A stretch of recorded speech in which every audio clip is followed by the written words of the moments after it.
म holistic hubs हुँ। म होलिस्टिक हब्स हुँ।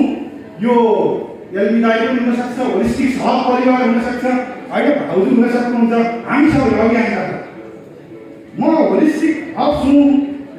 मेरो परिचय तपाईँलाई थाहा छ। मेरो जन्म कुण्डली तपाईँलाई याद छ।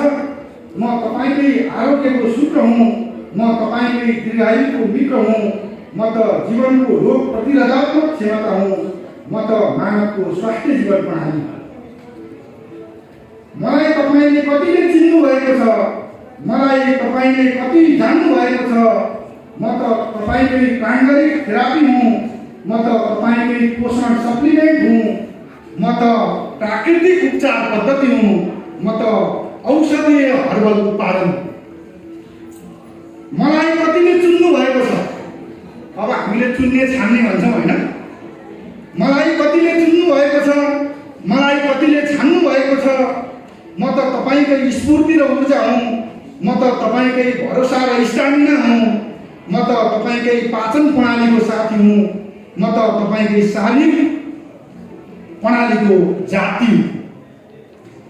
मलाई कतिले उपयोग गर्नुभएको छ। होलिस्टिक हब्स सुनिएको हुनसक्छ, उपयोग नगरेको हुनसक्छ।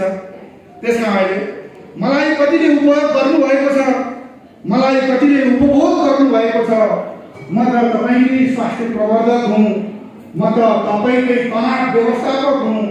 म त तपाईँको घातक रोगको रक्षा कवच हुँ।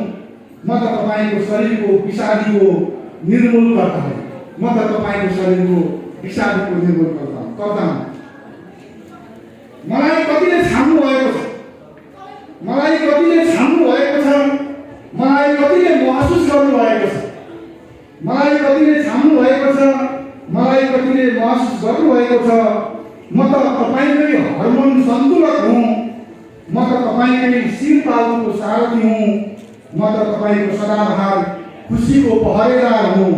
म त तपाईँको आजीवन स्वास्थ्यको संरक्षक। र अन्तिममा मैले यो होलिस्टिक हब्सको नारा होइन, एलबिदाईको ड्रिम हेल्थ एन्ड ह्याप्पिनेस, यही कुरालाई यहाँ संक्षेपमा ल्याएर यो कविताको अन्त्य गरेको छु। यति भन्दै म यहाँबाट बिदा हुन्छु। जय होलिस्टिक हब्स। Thank you.